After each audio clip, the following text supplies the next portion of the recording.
네, 그 다음 강의 예상과 이연에 대한 이야기를 하겠습니다.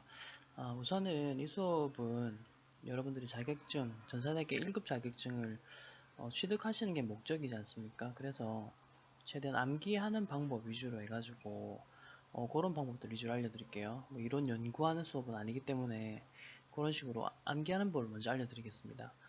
우선은 회계를 하다 보면 뭐 예상, 발생, 그 다음에 뭐 이연 이런 것들을 배우는데 뭐 이연은 뭐 내년으로 넘긴다 뭐 그렇게 보시면 되고, 예상은 미래에 발생할 것을 미리 예상해 가지고 회계 처리한다 뭐 그런 개념이긴 합니다. 근데 이 계정 과목들을 암기하시는 게 좀 더 중요하시거든요.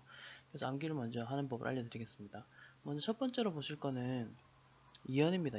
이연을 먼저 보시면서 이연 선 이렇게 일단 좀 기억을 해 주셔야 돼요. 인연 선미야 뭐 이렇게 하셔도 되는데, 이연 선 이렇게 기억하시고 선 이렇게 되는 거예요. 지금 뭐 하고 있는지 일단 들어보시다 보면 아실 거예요. 그래서 이연은 선이다.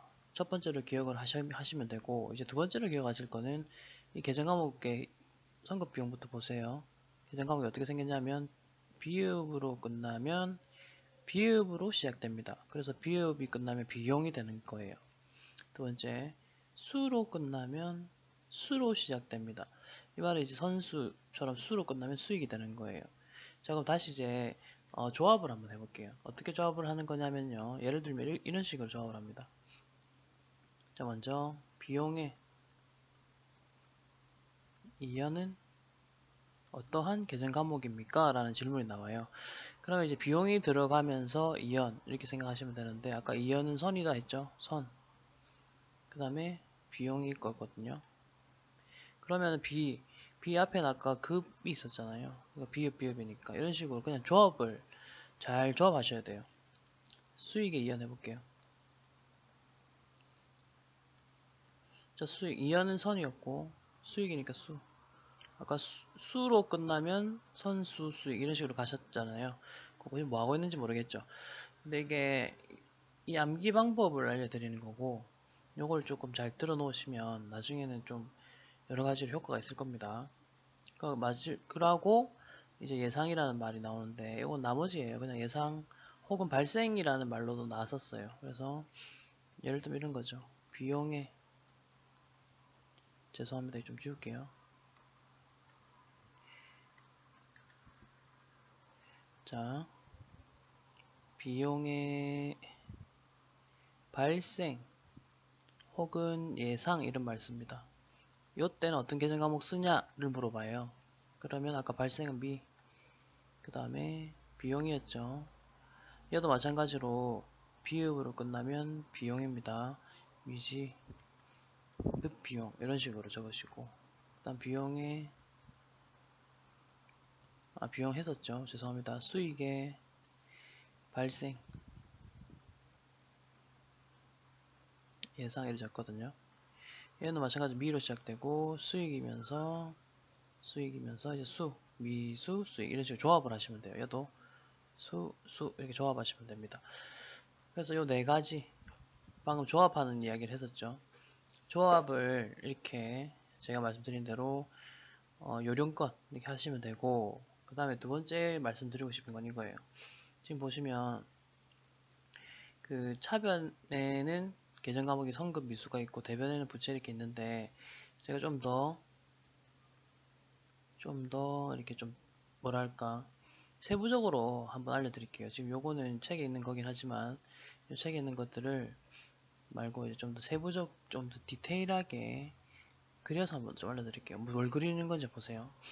일단 차변에 있으면 자산이라는 거 아시겠고, 대변에 있으면 부채라는 거 아시겠죠? 자, 그럼 차변에 있는 애들은 다 자산들입니다. 근데 계정 과목들이 좀 특징이 있어요. 급자가 들어가는 애들이 있죠. 급자가 들어가는 애들은 보통 차변에 많아요. 그 다음에 숫자가 들어가는 애들은 대부분 대변에 있습니다. 그 관점으로 해서 적어볼게요. 먼저 선, 급, 금, 그 다음에 선, 급, 비, 용, 그 다음 가, 지, 급, 금. 자, 대변 갑니다. 선, 수, 금, 선, 수, 수, 익, 가, 수금, 그 다음에 예, 수금까지 이렇게 보시다시피 다 차변에는 급자가 있고 대변에는 숫자가 있죠. 하나 더 알려드릴까요? 전산회계 1급에서는 부가세 대급금이라는 것도 있어요. 급자 들어가죠. 부가세 예수금이라는 것도 있어요. 숫자가 들어가죠. 보시다시피 급자가 들어가는 계정들은 다 차변에 있고 얘네들은 다 자산입니다. 그 다음에 숫자가 들어가는 애들은 다 대변에 있고 얘네들은 다 부채입니다. 그런데 이제 하나만 반대로 가요. 뭐냐면 미수금과 미지급금 얘가 좀 반대로 갑니다. 물론 수익도 있고 비용도 있습니다. 미지급 비용까지. 이런 식으로 미씨는 반대로 갑니다. 그럼 이걸 암기하는 법은 이래요. 먼저 이렇게 암기하세요. 급자가 들어가는 애들은 다 차변에 있고 숫자가 들어가는 애들은 다 대변에 있다. 그러므로 얘네들은 차변에 있는 얘네들은 자산이고 부채에 있다. 이렇게 일단 기억. 두 번째, 미자로 시작된 애들은 미쳐가지고 반대로 움직인다. 그렇기 때문에 급수를 무시하고 반대로 가 있다. 그래서 미수금과 미수수익은 자산, 미지급금과 미지급 비용은 부채. 이렇게 기억을 하시면 되겠습니다. 자, 그럼 문제를 풀어보도록 하겠습니다. 문제 1번입니다. 발생 기준에 따른 재무제표 작성 시 발생과 이연의 개념을, 아까 이연은 뭐 선이었는데 이렇게 적을게요. 개념을 사용하여 기말 결산을 하게 되는데 이와 관련된 계정 과목이 아닌 것은 무엇이냐 라고 했습니다. 아까 이연과 관련된 것부터 적어볼게요. 이연과 관련된 것들은 선급 비용과 선수 수익이 있었고, 그다음 발생과 관련된 것은 미지급 비용과 미수 수익이 있었습니다. 그럼 답은 2번이 되겠고요. 금자로 들어가는 거 없었어요. 이런 식으로 그냥 찾으시면 되고. 두 번째입니다. 다음 설명에 괄호 안에 들어갈 것으로 옳은 것은 무엇이냐. 자, 먼저 이연이 시작됩니다. 이연이랑 뭐와 같이 미래 수익을 인식하기 위해서 뭐 현금을 한쪽으로 되는데 수익 체크. 두 번째, 이렇게 현금액을 부채로 인식하거나, 두 번째, 뭐와 같이 미래의 비용 보이시죠? 인식하기 위해서. 요거는 이연은 선이랬잖아요. 이거 선. 뒤에 수익 보이시죠? 수. 이래 가면 돼요. 그 다음에 아까 또 선. 뒤에 보시면 비용이 있었죠? 급, 비용. 답은 2번입니다. 2번. 이런 식으로 답을 찾으시면 돼요. 지금 답 찾는 법을 요령을 좀 알려드리고 있는 겁니다. 이런 식으로 이제 요령껏 답을 찾으시면 돼요. 얘는 뭐 개념을 이해하셔도 좋은데 어쨌든 뭐 여기 시도법에서는 제가 최대한 꿀팁 위주로 암기하는 법 위주로 알려드릴 거니까 그 관점 하에 이제 문제를 좀 같이 봅시다. 보겠습니다. 자, 그 다음 중 재무제표에 계산되는 적절한 계정 과목이 아닌 것은. 자, 계정 과목이 뭐가 틀렸는지 보는 건데 이거는 이렇게 보시면 돼요. 미수 수로 끝나니까 수로 시작된다. 선수 수로 끝나니까 수로 시작된다. 성급 비읍으로 끝나니까 비읍으로 시작한다. 미지급 비읍으로 끝났으면 비용이 나와야죠. 답은 3번이다. 쉽죠? 자, 그 다음 중 기말 결산 시 비용의 이연은 선, 그 다음에 비용이라 했죠. 급, 비용, 선급 비용과 관련이 있는 거래는 무엇이냐 이거든요. 답을 보기 보세요. 선급, 선수, 미수, 미지급. 답은 1번. 이런 식으로 딴 거 볼 게 없어요. 자, 발생 기준에 따른 재무제표 작성 시 발생과 이연의 개념을 사용하여 기만의 결산을 하게 되는데 이와 관련된 계정 과목으로 맞는 것은 무엇이냐. 이건 앞에 했던 문제의 연장선인데 얘죠. 나머지 애들은 다 관련 없습니다. 쉽죠? 이게 최근 문제거든요. 다 이렇게 나왔었어요. 자, 그 다음 부분 필수 계산 문제인데 얘는 2급에서는 무조건 한 문제가 나오는 계산 문제입니다. 그 말의 뜻은 1급을 한 사람이라면 요 개념을 좀 아셔야 돼요. 그래서 그 좀 알자라는 의미로 제가 요거 같이 봅니다. 먼저 보십시오. 자, T 계정이 두 개가 있습니다. 첫 번째 T 계정은 기초 재무상태표고요. 두 번째 T 계정은 기말 재무상태표입니다. 보시다시피 기초라는 말은 1월 1일이란 뜻이고 기말이란 뜻은 12월 31일이란 뜻이죠. 그때의 재무상태표의 정의 다시 기억해 보세요. 일정 시점의, 그러니까 날짜가 나오는 겁니다. 그러니까 그 날짜에 자산, 부채, 자본을 보여주고, 그 다음 기말도 기말 그 날짜에 자산, 부채, 자본을 보여주는 것입니다. 자, 근데 여기서 이제 좀 눈여겨 보셔야 될 게 뭐가 있냐면 자본 부분을 좀 눈여겨 보셔야 됩니다. 자, 여기 이 자본 기초 자본이라 하거든요. 그리고 뒤에 있는 자본은 기말 자본이라고 합니다. 자, 이렇게 생각해 봅시다. 올해 기초에 회사를 차렸어요. 그래서 첫 번째, 주주들로부터 투자를 받습니다. 주주들에게 주식을 파는 거죠. 그렇게 들어온 돈을 자본이라 하거든요. 물론 내가 가지고 있던 돈도 투자할 수 있고요. 두 번째, 채권자로부터 돈을 빌려옵니다. 채권자로부터 돈을 빌려옵니다. 이게 돈을 빌려오겠죠. 요걸 이제 부채라고 합니다, 보통. 그럼 이 대변에 있는 이 돈 두 가지를 가지고 내가 자산을 구매하는 거죠. 자산을 구매했죠. 또 이 자산을 구매했으면 이제 물건들을 보통 사서 파는 것이 우리 회사의 업무지 않습니까? 물건을 팔기 시작합니다. 1년 동안 팔겠죠. 1월 1일부터 12월 말까지를 보통 일정 기간으로 해가지고 수익과 비용을 산출해 내거든요. 그렇게 해서 1년 동안 사업을 합니다. 그러니까 먼저 수익이 나오고, 여기 수익 보이시죠? 비용이 나옵니다. 그럼 이제 우리는 정산하는 거죠. 자, 올 한 해 동안 번 돈 얼마냐? 수익. 그 다음에 빼기 비용을 합니다. 그럼 최종적으로 단기 순이익이라고 해서 올 한 해 동안 사업으로 남은 돈이 나오겠죠. 물론 번 돈보다 쓴 돈이 많다면 순손실이 나옵니다. 마이너스 형식으로요. 그렇게 나옵니다. 자, 그럼 어쨌든 이 단기 순이익 어떻게 할 겁니까? 재투자해야 될 거 아닙니까? 다시 우리 자본으로 넣습니다. 제가 아까 이익은 자본에 넣는다라고 했잖아요. 그 말이 지금 이런 겁니다. 번 돈, 남은 돈 이거 그냥 닦아 쓸 게 아니라 자본 안에 이렇게 잡아놓고 다시 재투자를 하는 겁니다. 물론 필요하다면 부채를 또 더 돈을 빌려오면 되겠죠. 이런 식으로 계속 순환하는 것이 바로 회계의 순환 과정이라 보시면 되고, 자, 이렇게 하는 와중에 두 번째, 추가적인 또 사건이 발생합니다. 지금 아까 보셨던 것만 보시면서 생각을 하시면, 자, 기초자본에서 수익과 비용을 반영시킨 이 이익을 더함으로 스키말 자본이 되는 게 기본적인 프로세스거든요. 이게 이제 자본을 증가시키는 이유입니다. 요인들입니다. 근데 이제 중간에 보세요. 추가 출자액이라는 게 있죠. 요거는 뭐냐면 추가로 투자자들을 더 모집을 합니다. 주주들에게 주식을 더 팔고 좀 더 돈을 투자해 주세요. 이런 것들을 바로 추가 출자한다 라고 해서 추가 출자액. 그럼 그만큼 자본이 늘어나기 때문에 플러스 하는 겁니다. 근데 그 다음 인출금은 빼고 있죠. 요거는 뭐냐, 그러니까 사업하는 과정에 사장님께서 돈을 빼갔습니다. 회사 돈을 사장님이 빼가면 안 됩니다. 원래라면. 왜냐하면 주주들의 돈을 가지고 사업을 하기 때문이죠.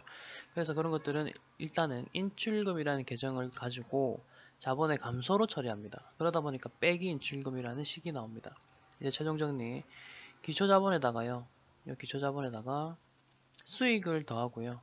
수익을 더하고 비용을 뺀다면 그럼 이 단기순이익을 더한다라는 표현으로 대체할 수 있겠죠. 거기다가 추가 출자액을 더하고 인출금을 뺀다면 기말 자본이 나옵니다. 이러한 산식이 있어요. 요거는 이제 그림을 가지고 제가 보여드린 것처럼 T 계정 두 개 그리시고요. 그 사이에 요 안에 있는 요 뭐 여러가지 수익과 비용 혹은 단기순이익이나 손실, 추가 출자액, 인출금 등을 반영하셔서 기말 자본으로 계산하시면 되는 거예요. 지금 보여주는 거는 기초자본과 기말자본 간의 관계를 좀 이야기를 했었습니다. 자, 그럼 문제를 일단 바로 풀어볼게요. 관련 문제가 우선은 전산회계 2급에서 나왔던 건데 2급 문제 치고는 뭐 많이 쉽지는 않기 때문에 한번 보겠습니다. 자, 지금 보시는 건 2급 문제거든요.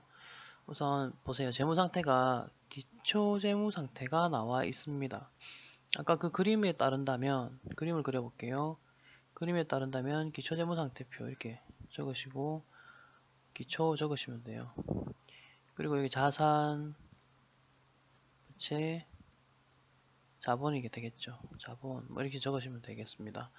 그리고 아까 보신 것처럼 기말 재무상태표도 이렇게 적을게요. BS 기말이고요.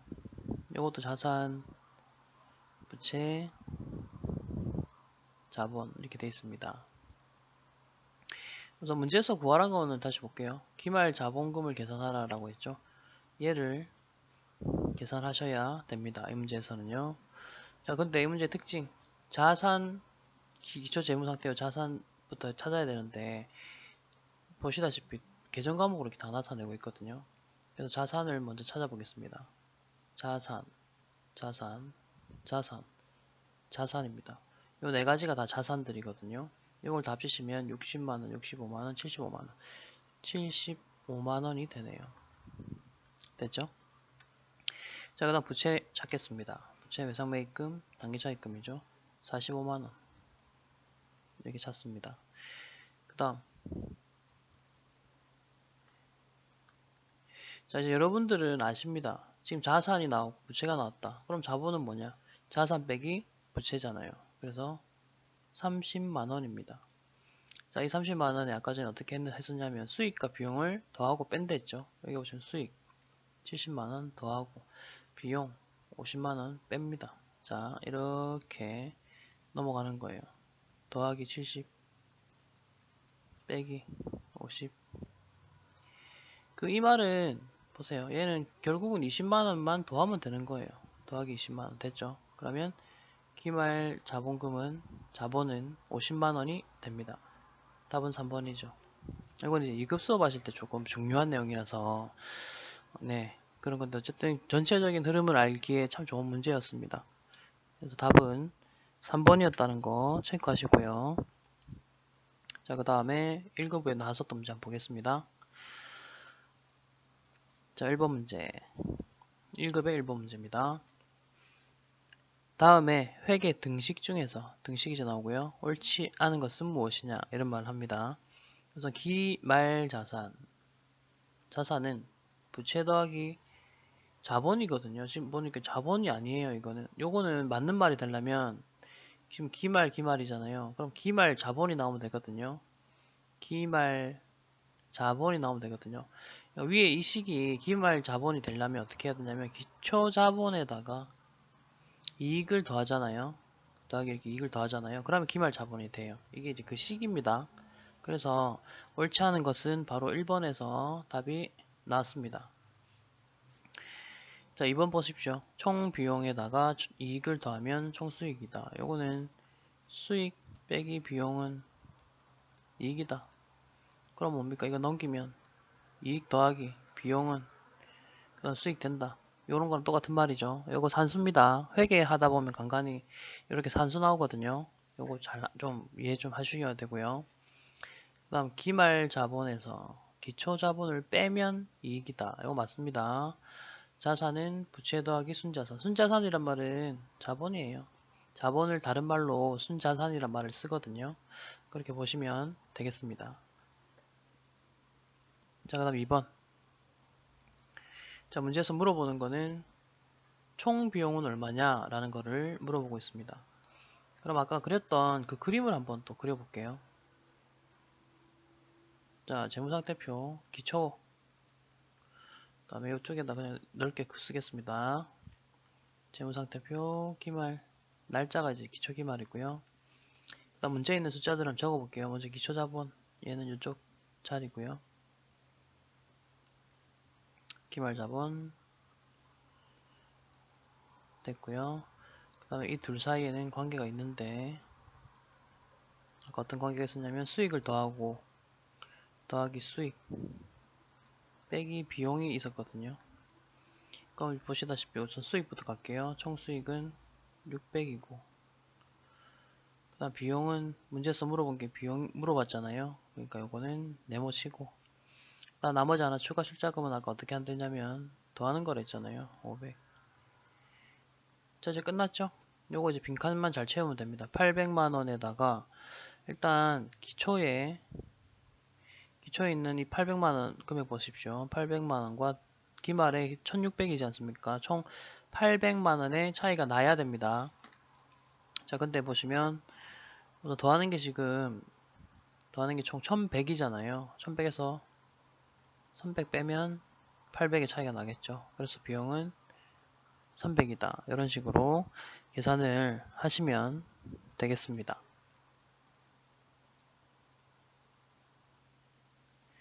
네, 그 다음 보실 부분은 추가 이론 부분인데, 이 부분은 전산회계 1급에서부터 나옵니다. 전산회계 2급에서는 안 나오는 거고요.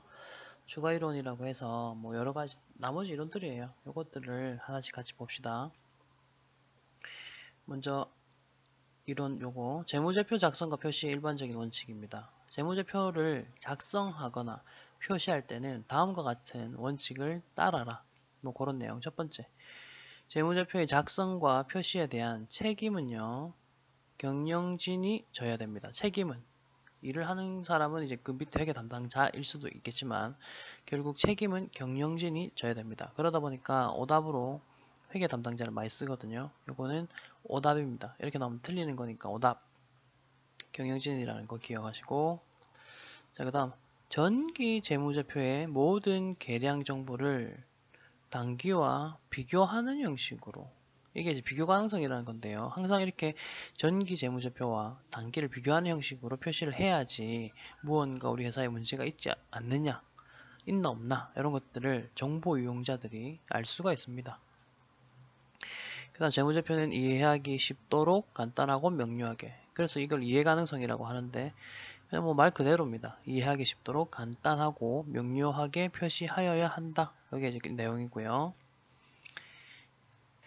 자, 그 다음 나오는 게 회계의 질적 특성이라는 건데, 자, 회계 정보에는 다음과 같은 질적인 특성이 있어야 된다 하면서 요 총 목적 적합성하고 신뢰성 요거 밑 하위 요소들까지 기억을 좀 하셔야 되는데, 우선 첫 번째 목적 적합성과 요 신뢰성을 두 개를 묶어서 뭐라 부르냐면 주요 질적 특성이랍니다.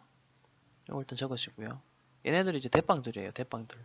질적 특성이 주요 질적 특성 해갖고 대빵들. 질적 특성들 중에서 대빵들.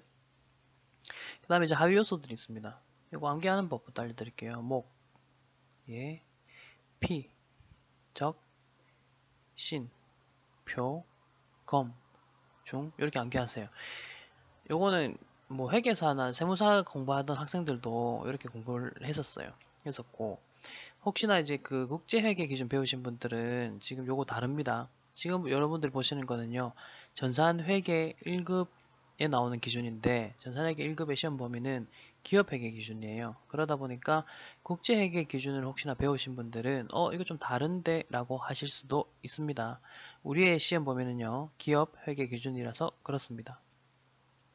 자, 그럼 목적적 합성 안에 있는 요 하위 요소들이 뭐 예측가치, 피드백가치, 적시성 등이 있는데, 이런 것들은 이따가 문제 푸시면서 그 본문에 나와 있는 내용들 가지고 하나씩 정리하시면 되거든요. 그렇게 그런 식으로 정리하겠습니다. 자, 그 다음 회계 기본 과정 보십시오. 우선 이것도 기라고 암기하시면 되고, 시험에서 그냥 회계의 기본 과정이 아닌 것은 이런 게 나왔었어요. 참 좀 너무 고전적인 문제인데, 그래서 기계기를 아셨다면 이제 풀 수 있는 거예요. 먼저 기업 실체의 과정이라고 돼 있고, 기업을 하나의 법적 실체로 인식한다. 두 번째, 계속 기업의 가정, 기업 실체는 그 목적과 이행하기에 충분할 정도로 장기간 존속한다. 존속. 망하지 않는다는 뜻이에요. 망하지 않는다. 회사가 망할 것을 가정하고 재무제표를 만든다면 그거는 이해관계자들, 정보용자들을 기만하는 행동이잖아요. 그렇기 때문에 항상 계속 기업을 가정으로 해서 이렇게 재무제표 정보들을 만드는 겁니다. 그 다음 기간별 보고의 과정. 보시다시피 우리가 보통은 이렇게 기간별 보고를 하고 있잖아요. 그러니까 12월 31일 결산일로 잡아가지고 그러다 보니까 이렇게 기간별로 보고를 하다 보니까 기말에 결산 정리를 하게 되는 근거가 되는 과정이다. 이런 말이 나오는 겁니다. 자, 요거는 이제 문제 푸시면서 하나씩 보시면 되거든요. 그래서 문제 푸시면서 하나씩 볼게요. 자, 1번부터 갑니다. 재무제표 작성과 표시의 일반 원칙으로 가장 틀린 것은 무엇이냐 라고 하고 있어요. 먼저 1번 보겠습니다. 1번 전기 재무제표의 모든 계량 정보를 단기와 비교하는 형식. 맞습니다. 비교 가능성이었고요. 두 번째, 재무제표의 작성과 표시에 대한 책임은 회계 담당자가 아니라 경영진이라고 했었습니다. 답은요, 2번이고요. 세 번째, 이해하기 쉽도록 이해 가능성이었고, 네 번째, 기업의 재무상태, 경영성과, 현금 흐름, 자본 변동 등을 공정하게 표시해야 되겠다. 뭐 좋은 말입니다. 맞습니다. 답은 2번.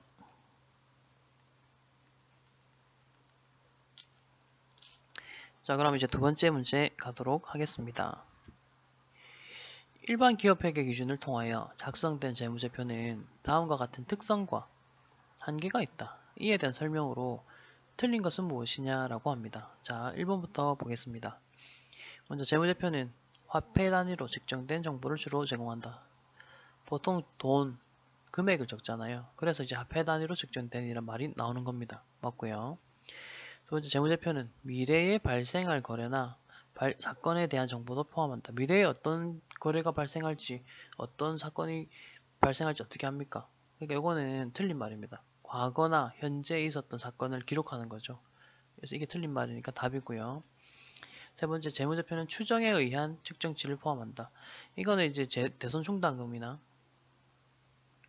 충당금, 뭐 퇴직급여 충당금, 대충이라 적고요. 이런 것들을 말하는 거예요. 이런 걸 이제 추정에 의한 측정치라는 말을 쓰고, 그 다음에 재무제표는 특정 기업 실체, 그러니까 어떤 회사에 대한 정보를 제공한다. 그 말입니다. 맞습니다. 답은 2번이고요. 자, 그럼 세 번째 보겠습니다. 주식시장에 상장되어 있는 두 회사 중에서 한 회사에 투자하기 위하여 두 회사의 회계 정보를 비교하고자 하는 경우 회계 정보가 갖추어야 할 속성으로 가장 적합한 것은 무엇이냐? 비교겠죠. 1번. 됐죠? 문제는 이렇게 푸셔야 돼요. 뭐 너무 깊게 생각하지 마세요. 다른 것들에 대한 개념은 뒤에 가서 다 나오니까 요 보기들은 뒤에 가서 같이 봅시다. 계속. 회계 정보가 유용하기 위하여 갖추어야 할 다음의 속성 중 가장 중요한 질적 특성. 이거 아까 제가 주요 질적 특성이란 말 했었잖아요. 특성. 주요 질적 특성이라 했거든요. 그것과 관련된 거 찾아보시면 모계피적, 신표 검증. 요겁니다. 1번. 목적 적합성과 신뢰성이 되겠죠. 그러니까 이런 문제가 실제로 나왔어요. 그래갖고 요거를 아까 제가 말씀드린 거고. 자, 5번 갑니다. 다음 지문에서 기억에 들어갈 용어로 옳은 것은 무엇이냐? 회계 정보의 비교 가능성은 목적 적합성과 그 다음에 기억만큼의 중요한 질적 특성은 아니나. 일단 중요한 질적 특성은 아니나 했는데 그럼 앞에 나온 얘네들이 목적 적합성과 또 뭔가가 중요한 질적 특성이어야 되겠죠. 아까 목적 적합성과 신뢰성이라고 했습니다. 답은 이래야 되겠죠. 됐죠? 그리고 이제 앞에 비교 가능성 이야기하고 있는데 요건 뒤에 보세요. 기업 실체 간의 비교도 할 수 있고 기간별로도 비교할 수 있는 경우를 말하는 거예요. 요걸 이제 비교 가능성이라고 합니다. 회사끼리 비교하는 거 혹은 기간별, 날짜별로 그렇게 비교하는 것도 말하는 거고요. 자, 그 다음 6번 문제. 회계정보의 질적 특성인 목적 적합성의 구성 요소가 아닌 것은 목, 예, 피, 적. 답은 1번이죠. 얘는 신, 표, 검 중에 들어가는 애입니다. 7번 갑니다. 다음은 재무회계 개념 체계에 대한 설명이다. 회계 정보의 질적 특성 중 무엇에 대한 설명인가? 라고 되어 있죠. 읽어봅시다. 회계 정보가 기업 실체의 재무상태, 경영성과, 순현금 흐름, 자본 변동 등에 대한 정보 이용자의 당초 기대치를 요 예측지 보고 예측가치라고 하시면 안 됩니다. 뒤에 보시면 확인, 수정 요걸 보셔야죠. 이게 피드백 가치거든요. 답은 피드백 가치. 피드백이란 단어가 확인이나 수정한다 이런 말이잖아요. 그러니까 예측 가치는 이제 설명드릴게요. 목, 예, 피 저기서 예측 가치는 그 자료 정보를 봄으로써 내가 미래를 조금은 예측할 수 있다 뭐 그런 거고요. 그 다음에 그 예측 가치로 인해서 예측을 했다면 그 다음에 실제로 그 사건이 발생하겠죠. 그거를 확인, 수정 함으로써 피드백 가치가 생긴다 이런 말이 있고 적시성은요. 회계 정보는 적시에 제공되어야 된다. 필요할 때 제공되어야 한다. 그게 바로 적시성의 뜻입니다. 그 다음 심표 검증은 또 뒤에 가면 또 나온 이제 다 다음 문제쯤이나 나올 거예요. 이제 신부터 나오거든요. 좀 보세요. 자, 문제 또 이렇게 나왔죠? 다음 중 회계 정보의 질적 특성인 신뢰성과 직접 관련이 적은 것은 합니다. 신, 표, 검, 중이잖아요. 답은 1번입니다. 예측 가치와 피드백 가치는 목, 예, 적이었습니다. 문제 이렇게 푸시는 거예요. 자, 그 다음 9번 갑니다. 다음 중 재무제표의 질적 특성 중 신뢰성과 관련이 없는 것은 신, 표, 검, 중이거든요. 자, 여기서는 우선 키워드부터 체크할게요. 1번은 객관적인 증빙 자료고요. 그 다음에 이 두 번째는 동일한 거래에 대해서는 동일한 결과를 예측할 수 있어야 된다. 세 번째는 충분히 표시하여야 한다. 그 다음에 예측가치 보이시죠? 우선 신, 표부터 찾아볼까요? 표, 여기 있습니다. 충분히 표시하여야 된다. 표현의 충실성에 대한 이야기입니다. 요거는 요 보기를 한번 읽어보세요. 표현의 충실성을 이렇게 기출문제에서 표시하고 있었습니다. 그 다음에 심표 검증 가능성. 검증 가능성은요, 누가 어디에서 검증하더라도 동일한 거래에 대해서는 동일한 결과가 나와야 한다. 이게 바로 검증 가능성. 그 다음에 중립성. 객관적인 자료는 중립적인 자료가 되겠죠. 중립성. 이런 식으로 답을 찾으시면 되고, 예측 가치는 아까 전에 목, 예, 비적에 있었던 거니까 4번이 답이 되고요. 자, 그 다음 10번 보시겠습니다. 자, 재무제표는 일정한 기본 과정하에 작성이 된다. 작성 원칙을 말하고 있어요. 지금 작성 원칙. 그 기본 과정이 아닌 것은 무엇이냐? 계속기업, 기관별 보고, 뭐 이거 기계기로 기억하셨던 거예요. 기계기고, 발생과 이연의 과정은 그냥 그 손익계산서 그거의 작성 원칙 뭐 그런 거예요. 이거 이제 다른 거 기본 과정이 아니고 손익계산서를 작성할 때 발생과 이연의 과정을 가지고 수익 비용을 인식하자 뭐 그런 이야기였었습니다. 답은 4번.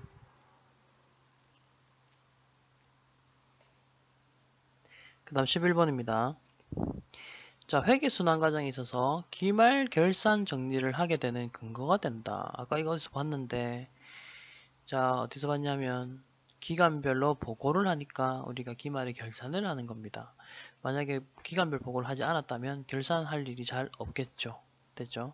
답은 기간별 보고의 과정 되겠습니다. 11번 답은 기간별 보고의 과정입니다. 나머지 과정들은 다 그 앞에서 보셨던 것들입니다. 그 다음 12번. 다음은 재무회계 개념체계에 대한 설명이다. 회계의 기본 과정 중 어떤 거냐? 읽어봅시다. 일단 기업 실체는 그 경영활동을 청산하거나 중대하게 축소시킬 의도가 없다. 망하게 할 의도가 없다. 계속할 것이다. 계속할 것이다. 청산이 요구되는 상황도 없다고 가정한다. 계속 기업의 가정입니다. 12번 답은 1번. 13번 보겠습니다. 각 재무제표의 명칭과 함께 기재되어야 할 상황으로 틀린 것은, 자, 상황 틀린 것은 첫 번째 기업명, 회사 이름 있어야 되고요. 두 번째 보고기간 종료일. 회사마다 지금 거의 다 뭐 보고기간 종료일이 12월 31일이긴 합니다만 다른 회사도 있어요. 그래서 그걸 꼭 적어줘야 되고요. 금액 단위. 요거는 보통 뭐 이렇게 적어볼게요. 예를 들어 여기다가 재무상태표인데 1000원이라는 말을 적어 놓잖아요. 그러면 표시될 때 이렇게 1000 이렇게 적혀 있으면 이게 무슨 말이냐면 뒤에 1000원만큼이 생략돼 있다는 뜻으로 읽으시면 되는 거예요. 그게 바로 금액 단위예요. 그럼 지금 1000만 적혀 있잖아요. 이거 어떻게 읽어야 되냐면 뒤에 공을 3개 더 붙인 다음에 100만원 이렇게 읽으라는 뜻이에요. 이게 바로 금액 단위. 네 번째 기능통화는 뭐가 틀렸냐면 보고통화가 답입니다. 보고통화. 보고통화의 뜻은 기능통화와 보고통화를 우선 말씀을 드리겠습니다. 기능통화는요, 미국에서 삼성이 이제 사업을 합니다. 그러면 달러화를 막 받겠죠. 그 나라에서 쓰는 통화는 기능통화랍니다. 달러화. 근데 이제 삼성은 우리나라에 쓰잖아요. 우리나라에 보고를 해야 됩니다. 그럼 우리나라에 보고할 때 달러화, 우리는 달러 벌었으니까 달러화로 보고할래 하면 안 된다는 거예요. 한국에 보고할 땐 또 원화로 보고해야 됩니다. 그래서 미국에서 사업할 때 기능통화는 달러화가 되고 보고통화는 원화가 되겠죠. 그래서 여기서 하는 말이 바로 보고 통화로 같이 기재를 해라, 그런 말을 하고 있는 겁니다. 자, 그래서 답은 4번입니다. 체크하시고요. 자, 그 다음 역사적 원가주의라는 말이 나왔는데요. 역사적 원가주의라는 말이 나왔는데, 요거는 요 문제를 통해서 개념을 익힙시다. 좀 예전에 나왔던 문제인데, 그래도 혹시 모르니까 요거 넣어놨어요. 자, 역사적 원가주의, 요거와 관련된 이야기를 좀 봅시다. 관련이 적은 것은, 자, 회계정보의 목적 적합성과 신뢰성을 모두 높일 수가 있다. 우선 요거 좀 기억해 주세요. 아까 질적 특성의 주요 질적 특성이 목적 적합성과 신뢰성이라는 거 있었잖아요. 얘네들 상충관계예요. 상충관계. 그렇기 때문에 같이 좋아지기는 힘들어요. 같이 좋아질 수 없어요. 무슨 말이냐 하면 목적 적합성이 만약에 높아지면 신뢰성은 낮아질 수밖에 없고요. 신뢰성이 높아지면 목적 적합성이 낮아질 수밖에 없어요. 그걸 일단 기억해 주세요. 그래서 모두 높을 수 있다. 틀렸습니다. 자, 그 다음 계속 읽어볼게요. 역사적 원가주의가 뭐냐면 기업이 계속하여 존재할 것이라는 가정하에 정당화된다. 뭐 이런 건데, 역사적 원가주의는 가장 대표적으로 우리 재무상태표에 표시되는 애가 뭐가 있냐면요. 건물이 있습니다. 건물. 왜냐면 얘가 맨 처음에 취득했던 1000만원 취득원가 적잖아요. 그리고 가치가 하락될 때마다 밑에 감가상각 누계액으로 하락된 금액 뭐 100만원 이런 식으로 적거든요. 그러면 지금 현재 이 건물의 가치는 900만원입니다. 이렇게 적잖아요. 이게 왜 이렇게 적냐? 지금 보시다시피 취득원가를 계속 적어 놓죠. 맨 처음에 역사적으로 옛날에 내가 취득했던 이 원가를 계속 기록해 두는 거예요. 그렇게 함으로써 나는 이 건물 얼마 주고 샀으며 현재 얼마가 감소되었으며 지금의 가치는 얼마다라는 거를 회계 정보 이용자들에게 확실히 보여주기 위해서 그런 것도 있습니다. 그리고 요거는 말 그대로입니다. 이 취득 원가를 계속 기록하는 거를 역사적 원가를 기록한다라는 표현을 쓰는 거거든요. 그리고 그거는 보기 2번에서 보셨다시피 계속하여 회사가 존재할 것이라는 가정하에 정당화가 됩니다. 그런 식으로 보시고, 세 번째도 보세요. 취득 후에 그 건물의 가치가 변동하더라도 역사적 원가는 취득 원가잖아요. 우리 취득 원가는 그대로 적어놨잖아요. 그대로 유지된다가 맞습니다. 객관적이고 검증 가능한 회계 정보를 생산하는 데 도움이 됩니다. 그래서 객관적이란 말 보이시죠? 요거는 이제 중립성과 관련된 이야기인데, 역사적 원가주의는요, 지금 보시다시피 아까 우리 목적 적합성과 신뢰성 둘 다 뭐 안 된다 해갖고 오답 처리하긴 했습니다만, 역사적 원가주의로 하잖아요. 그러면 신뢰성이 높아집니다. 그러다 보니까 심표, 검중, 중립성도 그 요소니까 같이 높아진다 라고 보실 수가 있는 거죠. 14번의 답은 1번이었습니다. 자, 그 다음 마지막 문제 하고 잠깐 끊겠습니다. 자, 회계는 기록 계산하는 방법에 따라서 단식 회계와 복식 회계로 나눌 수 있다. 이거 완전 생기초입니다. 회계의 생기초거든요. 단식 회계와 복식 회계 차이. 일단 복식 회계만 기억하시면 돼요. T 계정 써갖고 차변의 합은 대변의 합과 같다. 이 원리 이용하는 게 복식 회계예요. 복식. 차변의 하나, 대변의 하나 두 개가 복식이잖아요. 두 개씩이니까. 단식은 그냥 위에서 아래로 나열하듯이 그냥 수입이 얼마고 비용이 얼마고 수입이 얼마고 비용이 얼마고 이런 식으로 적는 게 단식입니다. 자, 그럼 차대가 이렇게 같다라는 거 있으면 어떤 장점이 있는지 한번 생각을 하면서 문제를 봅시다. 자, 다음 중 복식회계의 특징과 거리가 먼 것은? 이라고 했어요. 첫 번째, 자기검증이 불가능하다. 이게 답인데 자기검증이 가능하죠. 자기검증이란 말이 뭐냐면 차변의 합과 대변의 합이 같아야 된다. 이 원리잖아요. 그래서 그게 만약에 다르다면 뭔가 문제가 있네 하면서 자기검증이 가능해지는 거거든요. 그렇기 때문에 자기검증이 가능하다가 답입니다. 복식회계는요. 근데 이제 단식회계는 자기검증이 안 됩니다. 그런 식으로 기억하시고 나머지 보기만 읽어보고 마무리 짓도록 하겠습니다.